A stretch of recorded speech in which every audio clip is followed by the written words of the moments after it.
வணக்கம். இன்றைக்கி வீடியோவில் நம்ம என்ன பார்க்க போகிறோம் அப்படின்னா, நம்மளோட இண்டிகோ வயலட் அடேனியம் பூ விதை கொடுத்துருக்குதுங்க. அதை தான் உங்களோட ஷேர் பண்ணலாம் அப்படின்ட்டுருக்குறேன். இது விதைகள் வச்சப்போ இருந்தவே காமிக்கணும் அப்படின்னு நினச்சிட்டு இருந்தேன். இன்றைக்கி வெடிச்சிருச்சுங்க. அதனால தான் இந்த நேரம் நான் வீடியோ எடுக்கிறேன். இதை பகலில் காமிக்கணும் அப்படின்னு தான் ஆசை. ஆனால் வெடித்ததுனால சரி ஹார்வெஸ்ட் பண்ணும்போது காமிச்சிடலாம் அப்படின்ட்டு தான். ஏன்னா இந்த மாதிரியான ஒரு ரேர் கலர்ஸ்லாம் விதைகள் வைக்கிது அப்படிங்கிறது எல்லாருக்கும் தெரியணும் அப்படிங்கிறதுக்காக தான் நான் இதை இந்த வீடியோ ஷேர் பண்ணுறேன். இப்போ நம்ம பார்த்துட்ருக்கிற இந்த பிளாக் அண்ட் ரெட் கூட விதைகள் வச்சு நான் போன மாதம் விதைகள் கொடுத்தப்போ கொடுத்துருக்குறாங்க. நானுமே விதைக்கிறதுக்காக கொஞ்சம் விதைகள் எடுத்து வச்சுருக்கிறேன். விதைக்கும்போது கண்டிப்பாக நான் அதுவுமே உங்களுக்கு வீடியோ ஷேர் பண்ணுறேன். இப்போ நம்ம பார்த்துட்ருக்குறோம் பாருங்கள். இதுதான் இண்டிகோ வயலட் பூ. இது மலர்ந்து ஒரு வாரம் கிட்ட ஆயிடுச்சு அப்படிங்கிறனால கொஞ்சம் பேடான மாதிரி தெரியுது பாருங்கள். அது இந்த பக்க கிளையில் தான் பூ இருக்குதுங்க. இது அதிலே இந்த பக்கத்து கிளையில் விதை வச்சுருக்குது பாருங்கள். பொதுவாக அடேனியமில் விதை வச்சது அப்படின்னா 2 பக்கம் விதை வைக்கும் அதிகபட்சமாக. இதில் பாருங்கள், இந்த ஒரு பக்க விதை மட்டும்தான் இருக்குது. ஒரு சில செடிகளில் இந்த மாதிரி ஒரு பக்க விதைகள் மட்டும் கூட கொடுக்கும்.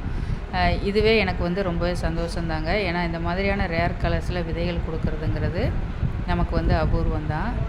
இந்த விதையை நம்ம பிரித்து எடுத்து பார்த்தா தான் நமக்கு உள்ள விதைகள் எப்படி இருக்குது, எத்தனை விதைகள் இருக்குது அப்படிங்கிறது நமக்கு தெரியும். விதைகள் நல்ல ஆரோக்கியமாக இருக்குது அப்படின்னா கூட நம்ம விதைக்கும் போது அது ரிசல்ட் வந்ததுக்கப்புறம் தான் நமக்கு எப்படி இருக்குதுன்னு தெரியும்.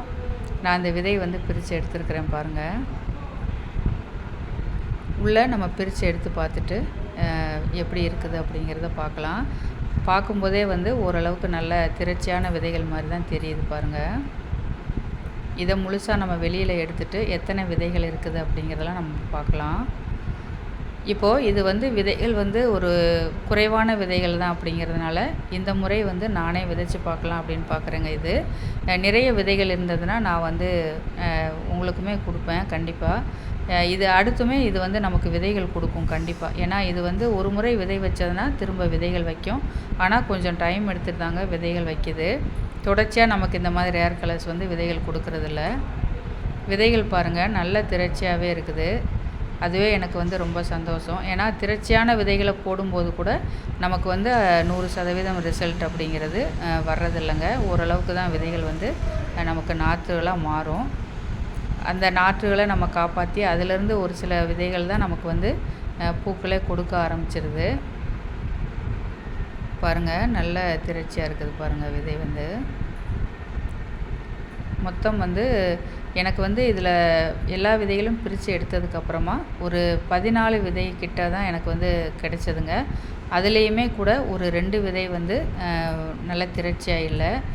இப்போ நீங்கள் பார்த்தாலே உங்களுக்கு தெரியும். ஒரு 14 விதை கிட்ட இருக்குது.